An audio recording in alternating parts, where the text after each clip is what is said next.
ফিলিস্তিন এবং জেরুজালেমের উপর 3 পর্বে আলোচনা করেছিলাম।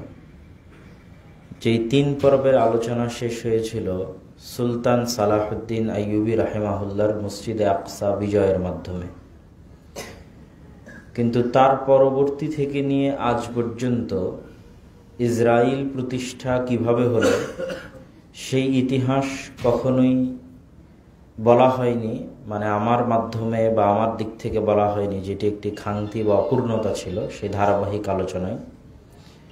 এবং পরবর্তীতেও বহু বক্তব্যে যখন আলোচনা করেছি তখন হয়তো ওই পর্যন্তই আলোচনা করেছি, কখনোই তার পরবর্তী অংশটুকু আর আলোচনা করা হয়নি। তো আজকে আমরা কিভাবে ফিলিস্তিনের বুকে ইসরায়েল প্রতিষ্ঠা হলো তার সংক্ষিপ্ত ইতিহাস, সুলতান সালাহুদ্দিন আইয়ুবী রাহিমাহুল্লাহ যে মসজিদে আকসা বিজয় করে গেলেন সেই মসজিদে আকসা কিভাবে মুসলমানদের হাতছাড়া হলো দীর্ঘ 600-700 বছর পর, সেই ইতিহাস সংক্ষিপ্তভাবে তুলে ধরার পাশাপাশি বক্তব্যের শেষের দিকে যদি সময় থাকে, তাহলে যেহেতু আমাদের সামনে হজ মৌসুম আসতেছে এবং হাজিগণ যাচ্ছেন, হয়তো এখানেও অনেক হাজি থাকতে পারেন, তো সংক্ষিপ্ত পরিসরে সময় থাকলে আমরা একদম সংক্ষিপ্তভাবে হজের কিছু বিধানাবলী তুলে ধরার চেষ্টা করব ইনশাআল্লাহুল আজিজ। ওমা তৌফিক ইল্লা বিল্লাহিল আলিয়্যিল আযীম। আমি ইতিপূর্বে বহুবার বলেছি আমার বহু আলোচনায় যে মুসলমানদের উপর আজকে যে ভয়ঙ্কর সময় অতিবাহিত হচ্ছে এর চেয়েও ভয়ঙ্কর সময় পূর্বে অতিবাহিত হয়েছে। সেই ভয়ঙ্কর সময়টিকে আমি নির্ধারণ করেছি এইভাবে, যে সময় মঙ্গোলীয়রা বাগদাদ ধ্বংস করে, যে সময় ক্রুসেডাররা মসজিদে আকসা দখল করে, এই 2 সময় খুব বেশি দিনের ব্যবধানে নয়। এবং যে সময় স্পেনের পতন হয়, মুসলমানদের স্পেনে পতন হয়, তথা 3-3টে বড় ঘটনার যদি আপনি সময়কাল গুগলে সার্চ করেও দেখেন যে কত সালে এটা সংঘটিত হয়েছে, মুসলমানদের হাত থেকে স্পেনের পতন কত সালে সংঘটিত হয়েছে, কর্ডোভা এবং গ্রানাডার পতন, মুসলমানদের উপর মঙ্গোলীয়রা যে হামলা চালিয়েছিল, আব্বাসি খেলাফতের পতন, বাগদাদের পতন, সেটা কত সালে, এবং মুসলমানদের উপর ক্রুসেডাররা যে হামলা চালিয়েছিল এবং মসজিদ আকসা মুসলমানেরা হারিয়েছিল সেটা কত সালে, তাহলে আপনি 100-150 থেকে 200 বছরের ব্যবধানে এই সময়গুলোকে পাবেন। যে সময়কালকে আমি বলেছি স্মরণকালের সবচেয়ে ভয়াবহতম সময়, এবং ওই রকম ভয়ঙ্কর এবং ভয়াবহতম সময় মুসলমানদের উপর এখনো তার সিকি বা চুল পরিমাণও আসেনি। ওই সময় যতটা ভয়াবহ ছিল, সেই তারিখগুলো আপনারা এইভাবে মনে রাখতে পারেন যে 1096 খ্রিস্টাব্দে মসজিদে আকসার পতন হয় ক্রুসেডারদের হাতে, 1258 খ্রিস্টাব্দে বাগদাদের পতন হয় মঙ্গোলীয়দের হাতে, 1248 খ্রিস্টাব্দে কর্ডোভার পতন হয় স্পেনে, তথা মুসলমানরা কর্ডোভা হারিয়ে ফেলে। তাহলে এই 3-3টে ঘটনা 1000 খ্রিস্টাব্দ থেকে 1200 এবং 1250 খ্রিস্টাব্দ, 200 থেকে 250 বছরের মধ্যে সংঘটিত হয়। একদিকে মঙ্গোলীয়দের ব্যাপক আক্রমণ আর একদিকে ক্রুসেডারদের আক্রমণ। এবং ওই সময় যে পরিস্থিতি ছিল সেই পরিস্থিতির পরে এখন আমি যে ঘটনাগুলো যে ধারা বিবরণীটা দিব, এটা মুসলমানদের কাছে কেন এখনো যদি কেউ ইতিহাসের ছাত্র হয় তার কাছে এটা অকল্পনীয় মনে হবে। সেটা কি? সেটা হচ্ছে মুসলমানদের ইস্তাম্বুল বিজয়।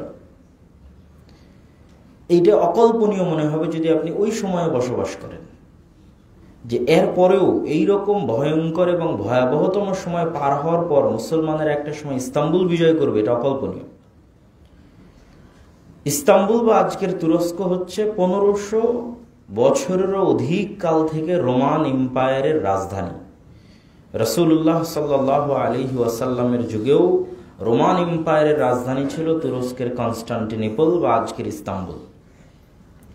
এবং যেই মুহূর্তে মুসলমানেরা ক্রুসেডের যুদ্ধ লড়তেছে ওই মুহূর্তেও ক্রুসেডারদের হেডকোয়ার্টার হচ্ছে তুরস্কের রাজধানী কনস্টান্টিনোপল। তাহলে এইরকম একটা ভয়ঙ্কর এবং ভয়াবহতম সময় পার করার পর মুসলমানেরা ইস্তাম্বুল বিজয় করবে, এটা অসম্ভব, এটা অকল্পনীয়। কিন্তু যেই দিন বাগদাদের পতন হয় মঙ্গোলীয়দের হাতে, ওই সময় আল্লাহ সুবহানাহু ওয়া তাআলা মুসলমানদের দীর্ঘকাল ব্যাপী যেটা সীমানা ছিল, যেই সীমানা মুসলমানেরা হাজারো বছরে অতিক্রম করতে পারেনি। আবু আইয়ুব আল আনসারি থেকে নিয়ে শুরু করে রাদিয়াল্লাহু তাআলা আনহু, উমাইয়া শাসনামল থেকে শুরু করে নিয়ে আব্বাসী শাসনামল থেকে নিয়ে শুরু করে নিয়ে ওই সীমানা মুসলমানেরা কখনোই অতিক্রম করতে পারেনি।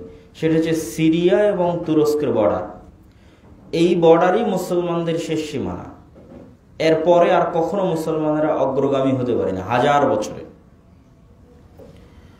ওই সময় আল্লাহ সুবহানাহু ওয়া তাআলা ওই সীমান্তবর্তী অঞ্চলে উসমানীয় খেলাফতের বীজ বপন করেন।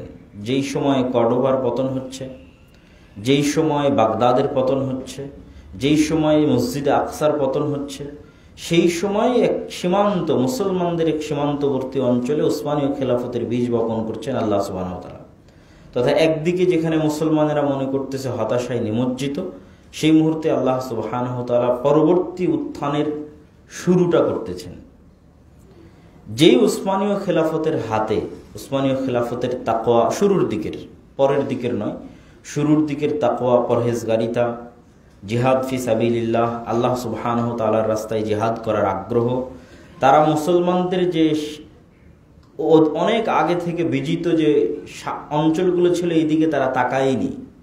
তাদের একটাই দৃষ্টি এখন পর্যন্ত অবিজিত অঞ্চল, যা এখন পর্যন্ত মুসলমানেরা ঢুকতেই পারেনি কোনোদিন, সেটা হচ্ছে ইউরোপ, সেটাই হচ্ছে তুরস্ক, সেটাই কনস্টান্টিনোপল, যা ক্রুসেডারদের হেডকোয়ার্টার।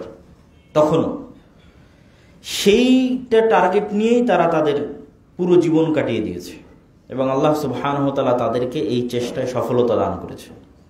এবং উসমানীয় খেলাফত যখন তার স্বর্ণকাল অতিক্রম করছে সুলতান সুলাইমান আল কানুনির সময়ে, তখন উসমানীয় খেলাফতের অধীনে যে রাষ্ট্রগুলো ছিল আজকের বিশ্বের, মুসলমানদের এই অঞ্চলগুলো বাদ দিচ্ছে, আজকের বিশ্বের যে রাষ্ট্রগুলো ছিল সেগুলো ছিল আজকের যে ইউক্রেনে যুদ্ধ হচ্ছে রাশিয়ার সাথে, এই Ukraine, Hungary, Serbia, Bulgaria, Romania, Macedonia, Greece, Armenia, Cyprus, Georgia, Kosovo, বিশাল ইউরোপের একটা বড় অংশ জুড়ে ছিল উসমানীয় খেলাফত।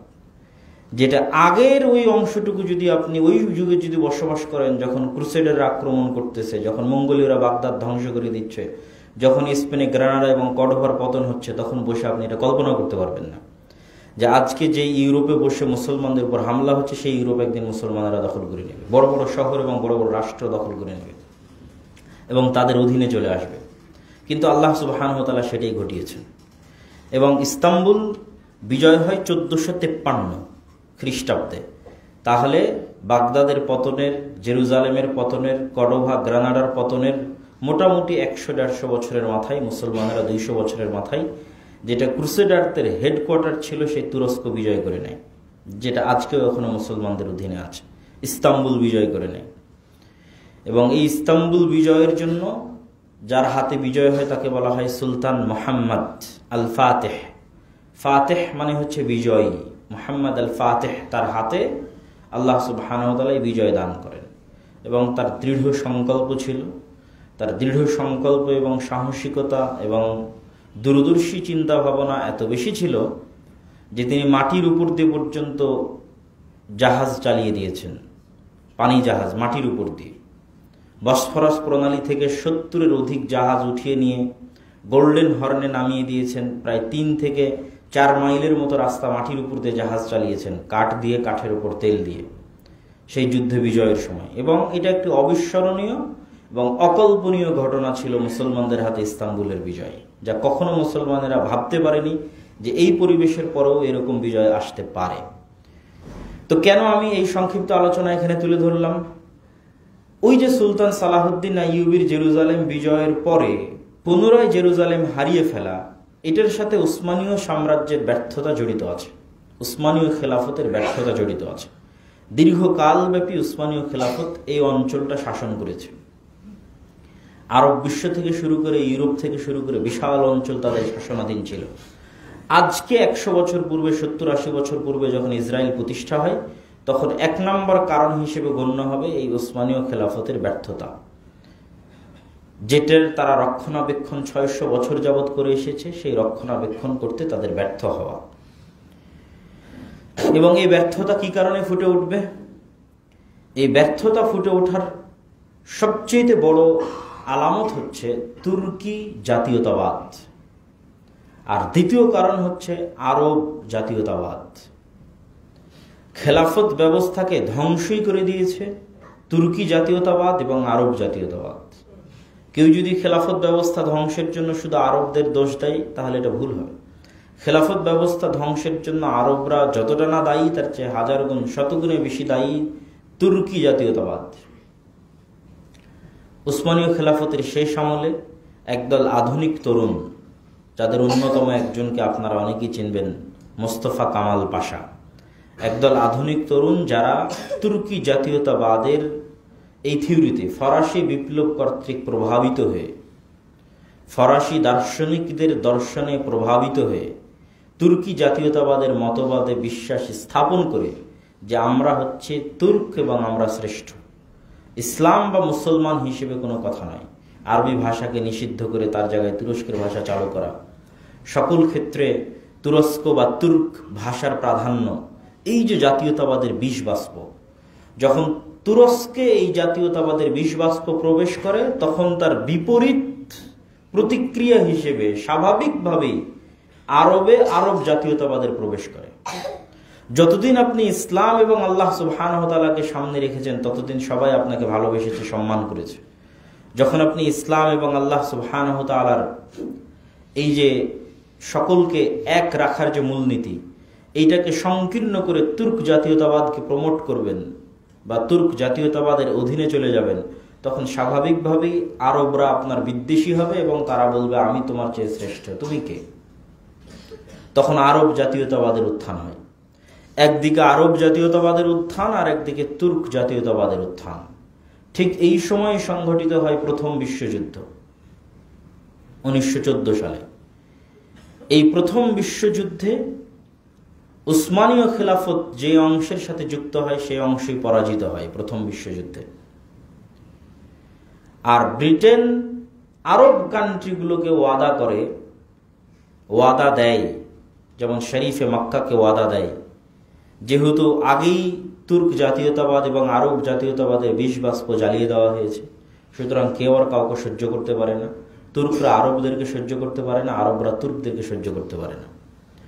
আরবরা মনে করে যে আমরা তাদের অধীনস্থ, আর তুর্করা মনে করে আমরা ওদের কৃষ্টি কালচার নিয়ে আছি, আরবদের কৃষ্টি কালচার নিয়ে আছে, আরবদের ভাষা নিয়ে আছে, আমাদের ভাষা কেন আরবি হবে, আমাদের রাষ্ট্র কেন আরবিতে চলবে, তো তুর্ক ভাষায় চলবে।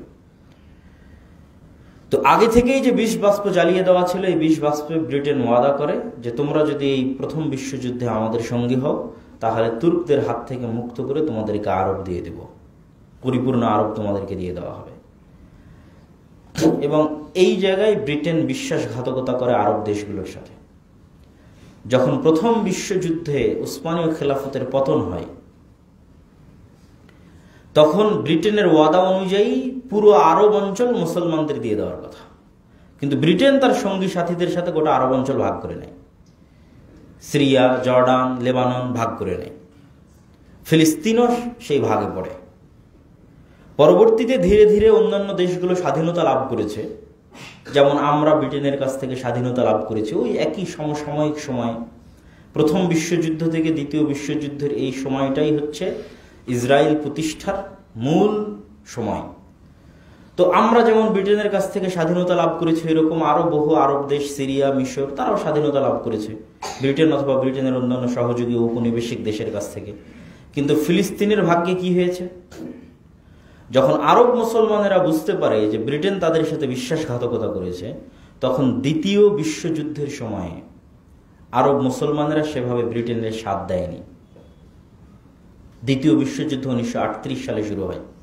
তখন আরব মুসলমানেরা ব্রিটেনের সেভাবে সঙ্গী বা সাথী হওয়ার চেষ্টা করেনি, কিন্তু তার বিপরীতে ইহুদিরা ব্যাপকভাবে ব্রিটেন এবং আমেরিকার সহযোগিতা করেছে, যুদ্ধে অংশগ্রহণ করেছে।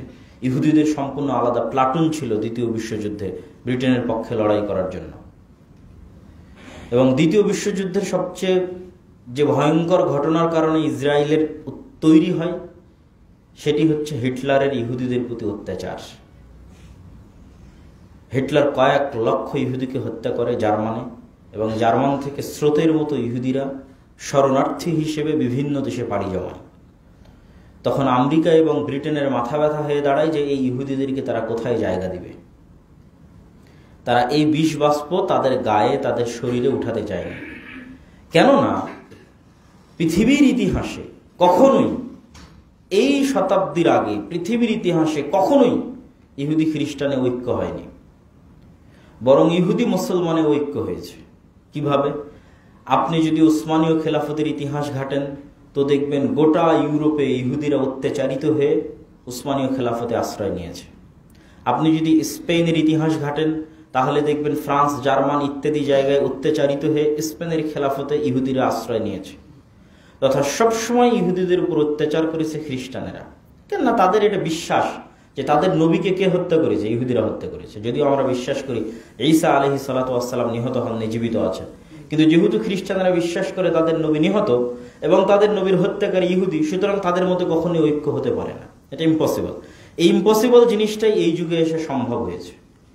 এবং এই দীর্ঘকাল ব্যাপী ইহুদিরা বিভিন্ন অঞ্চলে নির্যাতিত হয়ে মুসলমানদের কাছে আশ্রয় নিয়েছে এবং মুসলমানদের আশ্রয় দিয়েছে। এটা আপনি ইতিহাসের পাতা খুললেই পাবেন যে মুসলমানদের আশ্রয় দিয়েছে।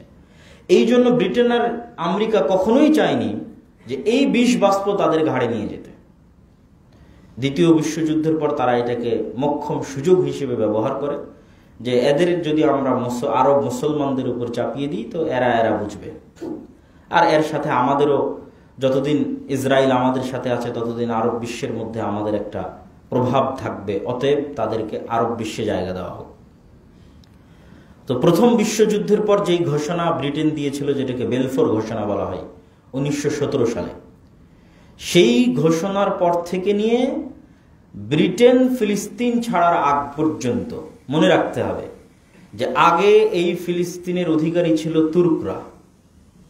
আরবদেরকে ব্রিটেন ওয়াদা দিল যে তোমাদেরকে তুর্ক থেকে মুক্ত করে দেবো, আমাদের সঙ্গে হও। এই ওয়াদা দিয়ে আরবদেরকে সাথে নিয়ে যখন তুর্কের পতন হলো প্রথম বিশ্বযুদ্ধের পর, ব্রিটেন আর আরবদেরকে দিল না ফিলিস্তিন, ব্রিটেন নিজের কাছে রেখে দিল ফিলিস্তিন। এবং ব্রিটেন এই ফিলিস্তিন ছাড়লো দ্বিতীয় বিশ্বযুদ্ধের পর। যেমন দ্বিতীয় বিশ্বযুদ্ধের পর আমাদেরকে ছেড়ে দিয়েছে ব্রিটেন, 1947 সালে ভারত পাকিস্তান স্বাধীন হয়েছে, ঠিক একই সময়ে 1948 সালে তারা ফিলিস্তিন ছেড়েছে। তাহলে এই মধ্যের সময়টুকুতে এই ফিলিস্তিন পরিচালিত হয়েছে ব্রিটেনের অধীনে, প্রথম বিশ্বযুদ্ধ থেকে নিয়ে দ্বিতীয় বিশ্বযুদ্ধের মধ্যে। এবং এই সময়ে যত রকমের বিশ্বাসঘাতকতা, সকল বিশ্বাসঘাতকতা ব্রিটেন মুসলমানদের সাথে করেছে, তথা ফিলিস্তিনের মুসলমানদের সাথে করেছে। এবং 1947-48 যখন তারা ঘোষণা দিল, তখন 10% ইহুদির জন্য অর্ধেক ফিলিস্তিনের জমি বরাদ্দ দিয়ে দিল। দ্বিজাতি তত্ত্ব। ব্রিটেন নিজে থেকে এটা করেনি, ব্রিটেন বুদ্ধি করে এটা জাতিসংঘের উপর চাপিয়ে দিয়েছে। তখন জাতিসংঘ সমাধান দিয়েছে 2 রাষ্ট্রের জন্য 2টা দেশ করে দেওয়া হোক। তো যাদের সংখ্যা অল্প তাদের জায়গা দিতে হবে অল্প, কিন্তু যাদের সংখ্যা মাত্র 10% তাদের জন্য জায়গা দিল অর্ধেক, আর যাদের সংখ্যা 90% তাদের জন্য জায়গা দিল অর্ধেক। হয়তো তখন আরবের মুসলমানেরা এই সিদ্ধান্ত মেনে নিতে পারত। তখন এই সিদ্ধান্ত মেনে নিলে কি হতো আল্লাহ ভালো জানে। যেমন আমরা ব্রিটেনের সিদ্ধান্ত 1947 সালে মেনে নিয়েছি। পাকিস্তানের মতো বাংলাদেশ, বাংলাদেশের মতো ভারত, ভারতের মতো আছে। তো 1947-48 জাতিসংঘ যেই সিদ্ধান্ত দিল, এই সিদ্ধান্ত আরব মুসলমানেরা মানেনি। কিন্তু না মেনে আজ পর্যন্ত তারা ভালো কিছু করতেও পারেনি, বরং যত দিন গেছে তত পিছনে যেতে থেকেছে, যত দিন গেছে তত পিছনে যেতে থেকেছে। তাহলে ওই সময় আরব মুসলমানেরা এই সিদ্ধান্ত না মেনে হুট করে যুদ্ধ শুরু করে ইসরায়েলের বিরুদ্ধে, যেটাকে বলা হয় আরব ইসরায়েল প্রথম যুদ্ধ। যখন জাতিসংঘ এই সিদ্ধান্ত দেয় তখন এই সিদ্ধান্তের বিরুদ্ধে গিয়ে যুদ্ধ শুরু হয়। এই সিদ্ধান্ত মানা হয়নি, না মেনে যুদ্ধ শুরু হয়। আর এই যুদ্ধই ইসরায়েলকে প্রতিষ্ঠা হওয়ার মোক্ষম সুযোগ দেয়। কেন? আমি আবারও স্মরণ করিয়ে দিই, প্রথম বিশ্বযুদ্ধ থেকে নিয়ে দ্বিতীয় বিশ্বযুদ্ধ 1917 থেকে নিয়ে এই 47-48 পর্যন্ত এই অংশটা শাসন করেছে ব্রিটেন। সুতরাং তখন ইহুদির কাছেও কোনো অস্ত্র নাই, মুসলমানের কাছেও কোনো অস্ত্র নাই, কারো কাছেই কোনো অস্ত্র নেই। নিরস্ত্রবিহীন অবস্থায়, যেহেতু তারা সাধারণ জনগণ, পাবলিক। ইহুদিরাও আগে থেকে বসবাস করতো, খ্রিস্টানরাও আগে থেকে বসবাস করতো। হিটলারের অত্যাচারে আরো বহু ইহুদি এখানে এসে জমা হয়েছে, তাদের সংখ্যা একটু বেশি হয়েছে এই মাত্র। পাশাপাশি তারা অর্থকে ব্যবহার করেছে, যেই যতটুকু সংখ্যা বেশি হয়েছে অতটুকু সংখ্যা প্রচুর পরিমাণ অর্থায়নের ভিত্তিতে জমি কিনেছে মুসলমানদের কাছে। এটা আরেকটা কারণ ইসরায়েল প্রতিষ্ঠা হওয়ার। প্রচুর পরিমাণে জমি ক্রয় অল্প সময়ের মধ্যে, ওই সময়। তো এখানে যেটা বলতে চাচ্ছি সেটা হচ্ছে কি, নিরস্ত্র ছিল সবাই, কিন্তু যখন আরব এবং ইসরায়েল যুদ্ধ শুরু হলো তখন ইসরায়েল অস্ত্র পাওয়ার একটা বাহানা তার জন্য তৈরি হয়ে গেল। এবং আগের থেকে এই যে সন্ত্রাসী জঙ্গি গোষ্ঠীগুলো ইসরায়েলের মধ্যে ছিল, যারা হয়তো কখনো প্রকাশ্যে আসেনি কিন্তু গোপনে অস্ত্রের ট্রেনিং নিত, গোপনে জঙ্গিবাদ এবং সন্ত্রাসের ট্রেনিং নিত ব্রিটেনের অধীনেই, সেই গোষ্ঠীগুলো প্রকাশ্যে আসার সুযোগ পেল, প্রকাশ্যে এসে তারা অস্ত্র ধারণ করার সুযোগ পেল এবং আমেরিকার নিকট থেকে বাঁচার জন্য সহায়তা চাওয়ার সুযোগ পেল। এবং এই সহায়তা নিতে নিতে আজকে ইসরায়েলের যে অবস্থা সে অবস্থা তো আমরা দেখছি, কিন্তু যখন শুরু হয় তখন নিরস্ত্র অবস্থায় শুরু হয়েছে। আরব ইসরায়েল যুদ্ধে মুসলমানেরা যদি জয়লাভ করতো তাহলে হয়তো ইসরায়েল পৃথিবীর বুক থেকে মিটেই যেত সেইটি, কিন্তু মুসলমানেরা জয়লাভ করতে পারেনি। কেন? এটা একক নেতৃত্বের অধীনে কোনো যুদ্ধ ছিল না, পাঁচটা দেশ এই যুদ্ধের মধ্যে অন্তর্ভুক্ত ছিল, কেউ কাউকে বিশ্বাস করত না, পরস্পরের বিশ্বাসের মধ্যে দুর্বলতা ছিল, আর কারোর মাথায় এটা ছিল না যে আমাকে ফিলিস্তিন আজাদ করে দিতে হবে। যে যার মতো পেরেছে সে তার মতো নিজের জায়গা বাড়াতে থেকেছে। মিশর গাজা দখল করে নিয়েছে, সিরিয়া গোলান মালভূমি দখল করে নিয়েছে, লেবানন তার দিক থেকে জায়গা দখল করে নিয়েছে। মানে তারা তাদের মতো করে জায়গা দখল নিয়ে পরস্পরের মধ্যে দ্বন্দ্ব, মতভেদ, হিংসা, বিদ্বেষ এবং বৈরিতা তৈরি হয়। কে কার চেয়ে বেশি দখল করে নিল, কে কার চেয়ে কম দখল করে নিল। ফলত এই আরব ইসরায়েল প্রথম যে যুদ্ধ, এই যুদ্ধ দ্বিতীয় তৃতীয় কোনো যুদ্ধেই, পরপর 3টা আরব ইসরায়েল যুদ্ধ হয়, কোনো যুদ্ধেই মুসলমানেরা বা আরবরা বিজয় লাভ করতে পারেনি। কেন? এই যুদ্ধগুলোর একটাও আল্লাহ সুবহানাহু ওয়া তাআলার সন্তুষ্টির জন্য একক নেতৃত্বের অধীনে সংঘটিত হয়নি। এই প্রত্যেকটা যুদ্ধই ছিল ব্যক্তি, দেশ এবং জাতীয়তাবাদের স্বার্থকে সামনে রেখে জাতি হিসেবে যুদ্ধ করা হয়েছে।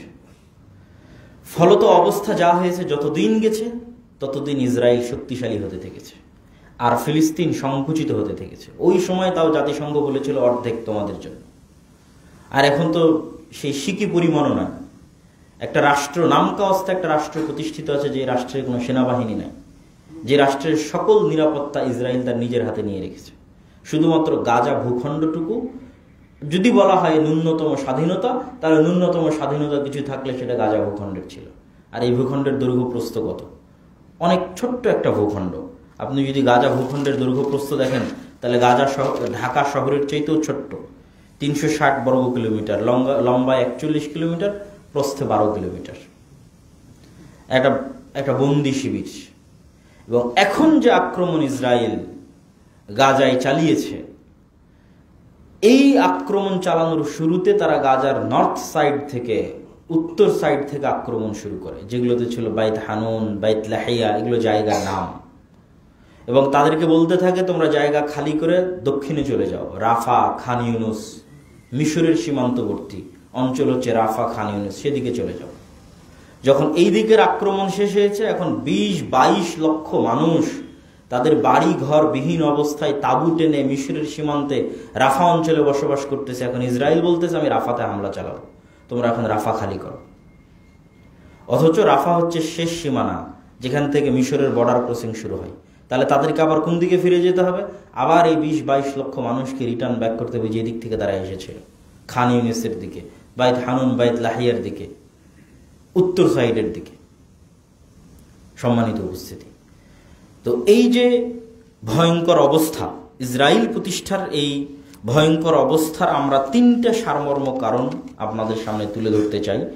1 নম্বর সারমর্ম কারণ হচ্ছে উসমানী সালতানাত বা উসমানী খেলাফতের ব্যর্থতা, এবং এই ব্যর্থতার সবচেয়ে বড় কারণ হচ্ছে আরব এবং তুর্ক জাতীয়তাবাদের উত্থান। 3 নম্বর ইসরায়েল প্রতিষ্ঠার সবচেয়ে বড় কারণ হচ্ছে ব্রিটিশদের ক্রমাগত বিশ্বাসঘাতকতা। শুরু থেকে নিয়ে শেষ পর্যন্ত ব্রিটিশদের ক্রমাগত বিশ্বাসঘাতকতা। আর 4 নম্বর কারণ হচ্ছে ইহুদিদের সন্ত্রাসবাদিতা, আমেরিকার সহযোগিতা এবং অর্থের ব্যবহার, প্রচুর পরিমাণে অর্থের ব্যবহার। অর্থ দিয়ে মানুষকে গোলাম বানানো যায়। এই পয়েন্টে আরেকটু কথা না বললে এটা অস্পষ্ট থেকে যাবে যে অর্থনৈতিক স্বাধীনতা ছাড়া কখনোই মুসলমান বা ব্যক্তি স্বাধীনতা বা রাষ্ট্রের স্বাধীনতা সম্ভব নয়। আর এই অর্থনৈতিক স্বাধীনতা ধ্বংস করে হচ্ছে সুদি সিস্টেম। একটা মানুষের ব্যক্তিগত অর্থনৈতিক স্বাধীনতা ধ্বংস করে সুদী সিস্টেম, একটা রাষ্ট্রের অর্থনৈতিক স্বাধীনতা ধ্বংস করে সুদী সিস্টেম। এগুলো সকল স্বাধীনতা ধ্বংসের একটা অন্যতম মাধ্যম হচ্ছে সুদী সিস্টেম। এমনকি ইতিহাস প্রমাণ করে যে ফিরআউন যে ইউসুফ আলাইহিস সালাতু ওয়াস সালামের পরবর্তী বংশধরকে গোলাম বানিয়েছিল, যেখানে ইউসুফ আলাইহিস সালাতু ওয়াস সালাম নিজে ছিলেন অর্থমন্ত্রী এবং অর্থমন্ত্রী থাকায় তিনি সুচারুরূপে ফাইন্যান্স করতেন এবং কল্যাণকামিতা এবং ধন সম্পদের বরকতে রাষ্ট্র পরিপূর্ণ হয়ে গেছিল, সেই ইউসুফ আলাইহিস সালাতু ওয়াস সালামের পরবর্তী বংশধরেরা কিভাবে ফিরআউনের গোলাম হয়। তো ইতিহাসে লেখা আছে, যেমন কারুনের বর্ণনা এসেছে যে ফিরআউনের যুগে একজন ধনপতি ছিল কারুন। তো সে ধনপতি হয়েছিল কিভাবে এবং এই বানু ইসরায়েলকে গোলাম বানানো হয়েছিল কিভাবে, সেখানে একটা কারণ এসেছে, সেটা হচ্ছে সুদ। সুদের ভিত্তিতে লোন দিয়ে গোলাম বানানো এবং একটা বিশাল বৃহত্তম অংশকে জাস্ট অন্য আর 10টা কারণের মধ্যে এটা একটি বড় কারণ ছিল যে সুদের ভিত্তিতে লোন দিয়ে তাদেরকে গোলাম বানিয়ে তাদের অর্থনৈতিক স্বাধীনতাকে হরণ করা হয়েছিল।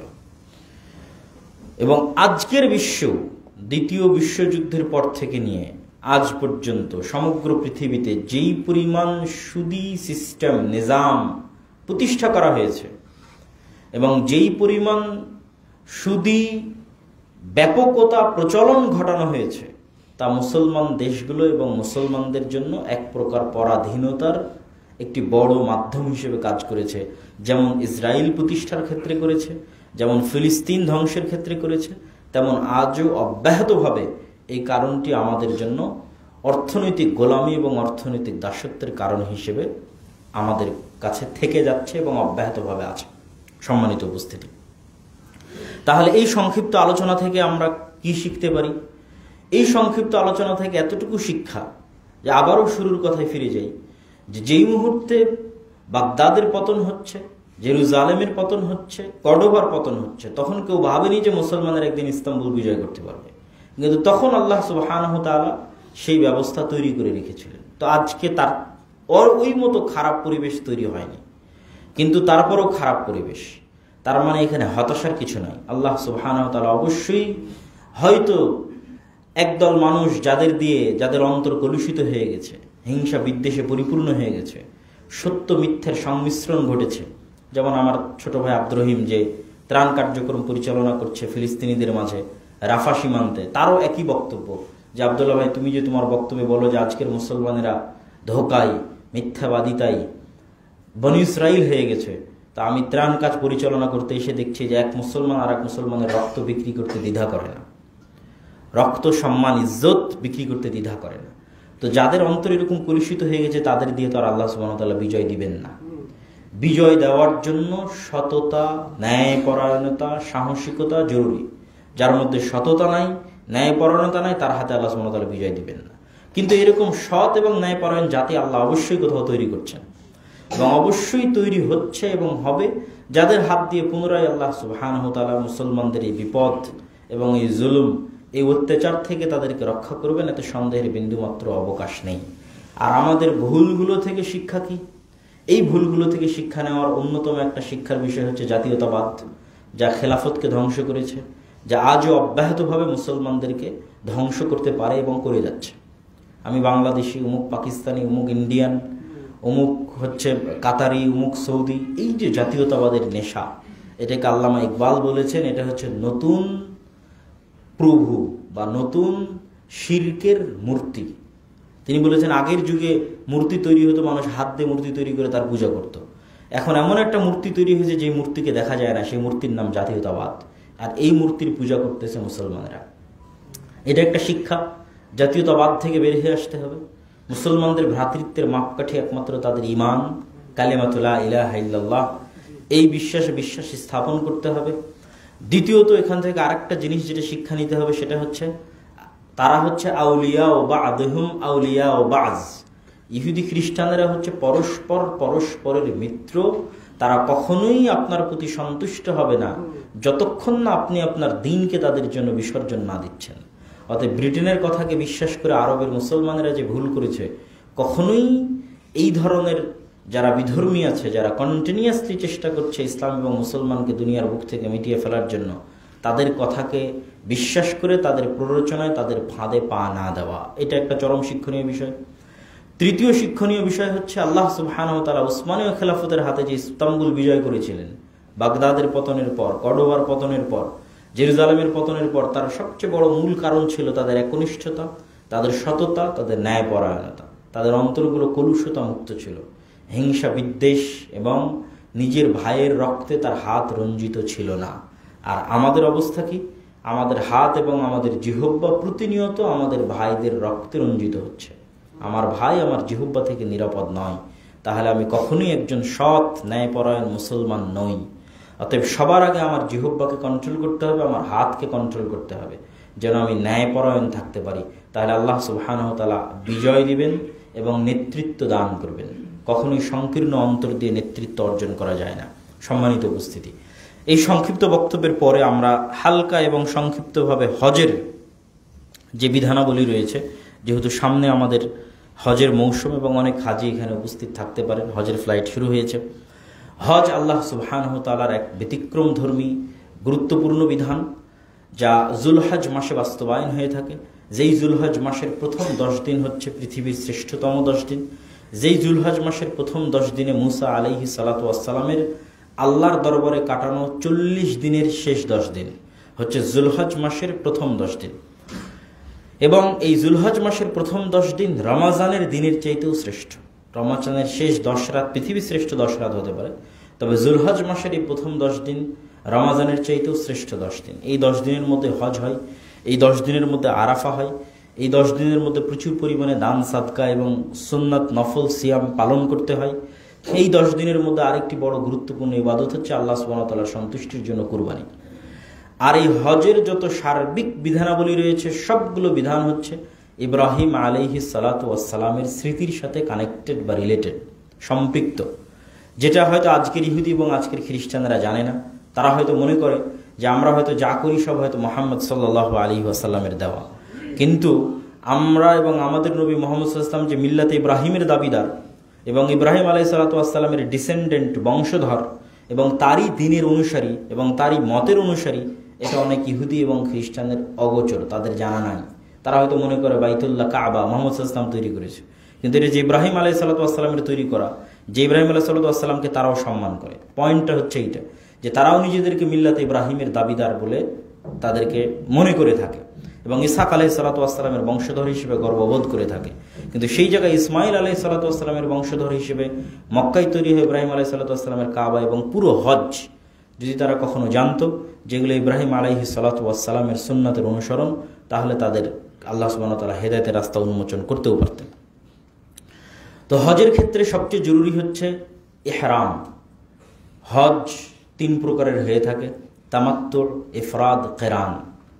সহজ সংজ্ঞা বোঝার জন্য কি, তামাত্তু হচ্ছে, বা কিরান দিয়ে শুরু করি তাহলে বুঝতে সুবিধা হবে। কিরান হচ্ছে হজ এবং উমরা একসাথে করা, কোনো বিরতি ছাড়া একই সফরে একই সাথে একই ইহরামে সবার আগে উমরা করবে তারপরে হজ করবে, এটাই হচ্ছে কিরান, মিলিয়ে দেওয়া, একত্রিত করা।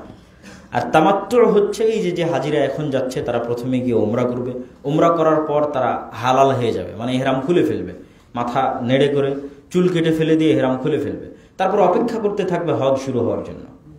এই যে মধ্যের তারা বিরতি নিল, হালাল হয়ে গেল, একবার ইহরাম বেঁধে উমরা করলো, আবার বিরতি নিয়ে দ্বিতীয়বার ইহরাম বেঁধে হজ করবে, এটাকে এই হজ এবং উমরা বিরতি দিয়ে করা, এটাকে বলা হয় তামাত্তু। আর ইফরাদ কি, এক সফরে শুধু হজই করবে, উমরা একটাও করবে না, এটাকে বলা হয় ইফরাদ, শুধু হজ করবে, হজকে একত্ব করা, এটাকে বলা হয় ইফরাদ। তো হজ বলেন, উমরা বলেন, একত্ব করা বলেন অথবা আলাদা করা বলেন, সংমিশ্রণ করা বলেন, সকলের ক্ষেত্রে মূল অংশ হচ্ছে ইহরাম। এবং ইহরাম বাঁধতে হয় মিকাত অতিক্রম করার সময়, এবং রাসূল সাল্লাল্লাহু আলাইহি ওয়াসাল্লাম প্রতিটা অঞ্চল এবং ওই অঞ্চলের উপর দিয়ে অতিক্রম করার জন্য মিকাতের জায়গা দিয়েছেন। যেমন ইয়ালামলাম হচ্ছে আমাদের এই দিক থেকে যদি আমরা মক্কামুখী হই, তাহলে আমাদের এই যাত্রা পথে, সফরের পথে যেই মিকাতটা পড়বে সেই মিকাতের নাম হচ্ছে ইয়ালামলাম। ওখান থেকে ইহরাম বাঁধতে হয় বা ওখান থেকে তালবিয়া পড়তে হয়। ঢাকা আন্তর্জাতিক বিমানবন্দর থেকে তালবিয়া পড়তে হয় না, কেননা তখনও হজের আহকাম শুরু হয়নি। আপনি পূর্ব প্রস্তুতি হিসেবে ইহরামের কাপড় পরিধান করে রাখতে পারেন, কিন্তু আপনার তালবিয়া পাঠ শুরু হবে লাব্বাইক আল্লাহুম্মা লাব্বাইক, এই তালবিয়া পাঠ শুরু হবে, এটা কিন্তু নিয়াত। একমাত্র ইবাদত যেখানে জোরে নিয়াত করা যায়, একমাত্র ইবাদত যেখানে জোরে নিয়াত করতে হয়, এটা নিয়াত। লাব্বাইক আল্লাহুম্মা লাব্বাইক এটাই নিয়াত, জোরে নিয়াত যেখানে করতে হয়, সেটাই হচ্ছে হজ এবং উমরা। এহরাম বাঁধার মাধ্যমে দুনিয়ার বহু হালাল কাজ হারাম হয়ে যায়, এই জন্য এটাকে বলা হয় এহরাম। বহু হালাল কাজ হারাম হয়ে যায়। বিয়ে করা হালাল কিন্তু এহরাম অবস্থায় হারাম, চুল কাটা হালাল কিন্তু এহরাম অবস্থায় হারাম, নখ কাটা হালাল কিন্তু এহরাম অবস্থায় হারাম, পাখি শিকার করা, পশু প্রাণী জবাই করা হালাল কিন্তু এহরাম অবস্থায় হারাম, স্ত্রী সহবাস করা হালাল কিন্তু এহরাম অবস্থায় হারাম। এই জন্য এটার নাম এহরাম, মানে হারাম করে দেওয়া। বহু হারাম কাজ, বহু হালাল কাজকে নিজের উপর হারাম করে দেওয়া, এটাই হচ্ছে এহরাম। এহরাম বাঁধার পর হজের যে নিয়মগুলো রয়েছে, সেই নিয়মগুলোর মধ্যে হজের কার্যক্রম সর্বপ্রথম শুরু হয় ৮ জিলহজ থেকে। ৮ জিলহজ্জে যারা ওখানে অবস্থান করছে অথবা যারা অতিক্রম করে যাচ্ছে, তারা এহরামের নিয়াত পড়ে এবং তালবিয়া পাঠের মাধ্যমে তাদের হজের কার্যক্রম শুরু করবে। এবং সর্বপ্রথম তারা যাবে মিনাতে। সর্বপ্রথম তারা মিনাতে গিয়ে সেখানে তারা জোহর, আসর, মাগরিব, ইশা সকল সালাত মিনাতে আদায় করবে, এমনকি ফজরের সালাতও মিনাতে আদায় করবে। তারপরে ৯ জিলহজে সর্বপ্রথম তাদেরকে যেতে হবে আরাফা।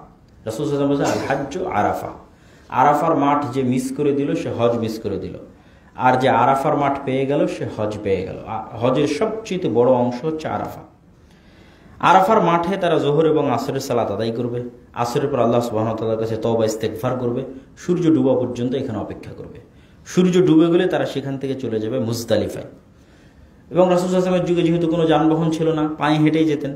এখন যদিও হাজিদের জন্য প্রচুর পরিমাণে যানবাহনের ব্যবস্থা রাখা হয়, কেউ চাইলে হেঁটেও যেতে পারে। রাসূল সাল্লাল্লাহু আলাইহি ওয়াসাল্লাম হেঁটে গেছেন।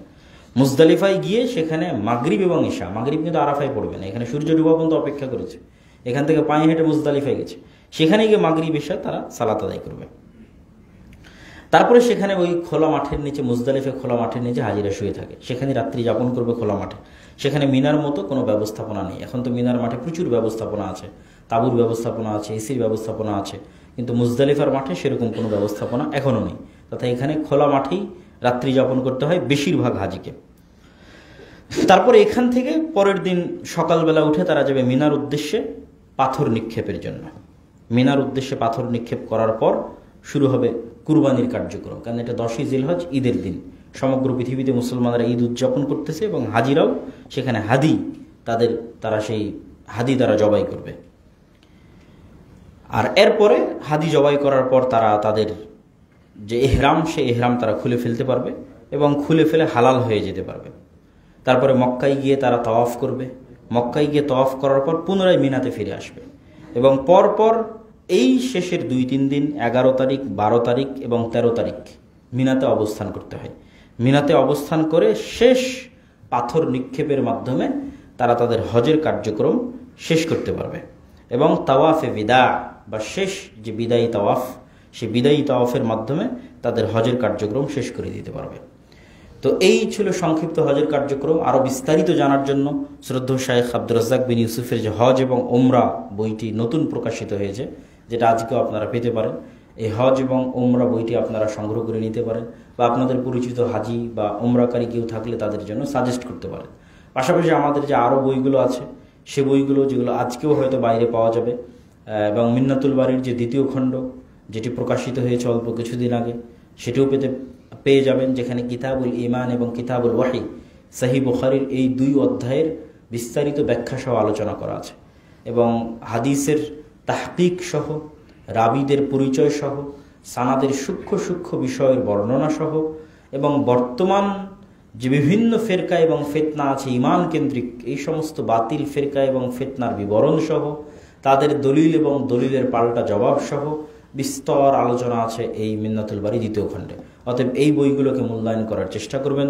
আল্লাহ সুবহানাহু ওয়া তাআলা আমাদেরকে মুসলমানদের ইতিহাস থেকে শিক্ষা অর্জন করার এবং মুসলমানদের ইতিহাস থেকে শিক্ষা অর্জন করে আমাদের পরবর্তী প্রজন্মকে ইতিহাসের জ্ঞান দিয়ে যাওয়া। আল্লাহ সুবহানাহু ওয়া তাআলা নিজে ইতিহাস বর্ণনা করেছেন কোরআনে, নবীদের ইতিহাস বর্ণনা করেছেন, বনী ইসরাঈলের ইতিহাস বর্ণনা করেছেন। তাহলে ইতিহাস শিক্ষার জিনিস বলেই আল্লাহ বর্ণনা করেছেন। অতএব ইতিহাস আমাদের জানতে হবে, শিখতে হবে এবং আমাদের পরবর্তী প্রজন্মকে জানাতে হবে এবং শিখাতে হবে এবং তাদের অন্তরে এই বাসনা দিতে হবে যে মসজিদে আকসা তাদের, ফিলিস্তিন তাদের এবং এটা উদ্ধার করার দায়িত্ব তাদের। কবে কিভাবে আল্লাহ সুবহানাহু ওয়া তাআলা কার মাধ্যমে করবেন আল্লাহ সুবহানাহু ওয়া তাআলা ভালো জানেন, কিন্তু আমাদের দায়িত্ব হচ্ছে এই শিক্ষাটা ছড়িয়ে দেওয়া। তারই অংশ হিসেবে আজকে আমরা আপনাদের সামনে তুলে ধরলাম কিভাবে পৃথিবীর বুকে পুনরায় মুসলমানেরা মসজিদে আকসা হারালো। যদিও এখনো পরিপূর্ণরূপে হারায়নি, পুরো মসজিদে আকসার কম্পাউন্ডে যাবতীয় শান্তি নিরাপত্তা রক্ষার দায়িত্ব ইসরায়েলি সেনাবাহিনীর, কিন্তু মুসলমানরা তাদের মসজিদে সালাত আদায় এখনও করতে পারছে। এখনও মসজিদে আকসাকে ধ্বংস করে দেওয়া হয়নি। মসজিদে আকসার যেটা পশ্চিম দেওয়াল আছে, ওয়েস্ট ওয়াল আছে, সেই পশ্চিম দেওয়ালে গিয়ে ইহুদিরা কান্নাকাটি করে, দোয়া করে, এবং তাদের কন্টিনিউয়াস চেষ্টা এবং স্বপ্ন হচ্ছে এটাকে ধ্বংস করে দিয়ে এখানে থার্ড টেম্পল সুলাইমান আলাইহিস সালাতু ওয়াস সালাম যে এটাই সেই মসজিদ আকসা সুলাইমান আলাইহিস সালাম বানিয়েছিলেন, কিন্তু তারা সেটাকে ভিন্নভাবে একটা রূপ দেওয়ার চেষ্টা, যে সুলাইমান আলাইহিস সালাতু ওয়াস সালাম হয়তো জাদুর মাধ্যমে পৃথিবী শাসন করতেন, নাউজুবিল্লাহ। ওমা কাফারা সুলাইমান ওয়ালাকিন্না শায়াতিনা কাফারু। আল্লাহ বলেছেন সুলাইমান কুফরি করেনি, সুলাইমান জাদুর মাধ্যমে পৃথিবী শাসন করতো না, সুলাইমান আল্লাহর দেওয়া মুজিজার মাধ্যমে পৃথিবী শাসন করতো, আল্লাহর দেওয়া ক্ষমতার মধ্যে পৃথিবী শাসন করতো। কিন্তু তারা মনে করে সুলাইমান আলাইহিস সালাম হয়তো জাদুর মাধ্যমে পৃথিবী শাসন, এটা শয়তান তাদের মনে করিয়েছে। এবং সেই জাদুবিদ্যার বইগুলো হয়তো এই মসজিদে আকসার নিচেই কোথাও সুলাইমান আলাইহিস সালাম লুকিয়ে রেখেছে। এবং আর একটা বিষয় ছিল, সেটা হচ্ছে তাবুত। সেটাও মনে করে তারা এই মসজিদে আকসার মধ্যে কোথাও আছে। তাবুত হচ্ছে মুসা আলাইহিস সালামের লাঠি এবং মুসা আলাইহিস সালামের পাথর, যেটি বহুদিন যাবৎ বানু ইসরাঈলদের সাথে ছিল, এবং তারা সেটা বহন করে নিয়ে কোনো যুদ্ধে গেলে সেই যুদ্ধে তাদের বিজয় হয়ে যেত আল্লাহ সুবহানাহু ওয়া তাআলার পক্ষ থেকে বরকতান। তো সেই লাঠি এবং সেই পাথরও তারা মনে করে এই মসজিদে আকসার নিচে আছে। আর সুলাইমান আলাইহিস সালামের সেই জাদুর বিভিন্ন বিদ্যা বই পুস্তক, সেটাও হয়তো মসজিদে আকসার নিচে আছে। এটাকে ভাঙতে হবে, ভাঙলে সেগুলো উদ্ধার হলে পুনরায় তারা এখান থেকে সমগ্র পৃথিবী শাসন করতে পারবে। সুলাইমান আলাইহিস সালাম সেই থার্ড টেম্পল বানিয়ে সমগ্র পৃথিবী শাসন করতে পারবে। এটা তাদের স্বপ্ন, এবং তারা এটা বাস্তবায়নের পথে কতটা কঠোর হতে পারে তা এই সংক্ষিপ্ত ইতিহাস প্রমাণ করছে। আজকের গাজার রাফায়, যেখানে সমগ্র বিশ্ব তীব্র নিন্দা করছে সাধারণ জনগণ, এমনকি হয়তো বড় বড় পরাক্রমশালী রাষ্ট্র হয়তো নিন্দা করছে যে রাফায় আক্রমণ না করা হোক, এবং লক্ষ লক্ষ খ্রিস্টান শিক্ষার্থী আমেরিকার রাস্তায়, ফ্রান্সের রাস্তায়, সমগ্র ইউরোপের রাস্তায় খ্রিস্টান শিক্ষার্থীরাই এই গণহত্যার প্রতিবাদ জানাচ্ছে। তারপরে ইসরায়েল কতটা বৃদ্ধাঙ্গুলি দেখিয়ে এখনও তাদের হামলা অব্যাহত রেখেছে, তাহলে তারা যদি পরিকল্পনা করে থাকে যে তারা মসজিদ আকসা ধ্বংস করবে এবং সেখানে থার্ড টেম্পল বানাবে, তো সেই চিন্তায়, সেই বিশ্বাসে তারা অটুট এবং অটল থাকবে, এতে সন্দেহের বিন্দুমাত্র অবকাশ নেই। এবং ধ্বংস হয়ে গেলেও আশ্চর্য হওয়ার কিছু থাকবে না। আল্লাহ সুবহানাহু ওয়া তাআলা কীভাবে উদ্ধার করবেন সেটি আল্লাহ সুবহানাহু ওয়া তাআলা ভালো জানেন। তবে এই ইতিহাসগুলো, এই শিক্ষাগুলো আমাদের সন্তানদের দিয়ে যেতে হবে। আল্লাহ যেন এই ইতিহাস থেকে আমাদেরকে শিক্ষা লাভ করার তৌফিক দান করেন। আল্লাহুম্মা আমিন। আলহামদুলিল্লাহ ওয়াহদা ওয়াসসালাতু ওয়াসসালামু আলা মান লা নাবিয়্যা বা'দাহ। ইয়া আইয়ুহাল্লাযীনা আমানু সাল্লু আলাইহি ওয়া সাল্লিমু তাসলিমা। আল্লাহুম্মা সাল্লি আলা মুহাম্মাদিন ওয়া আলা আলি মুহাম্মাদ কামা সাল্লাইতা আলা ইব্রাহিম ওয়া আলা আলি ইব্রাহিম ইন্নাকা হামিদুম মাজিদ।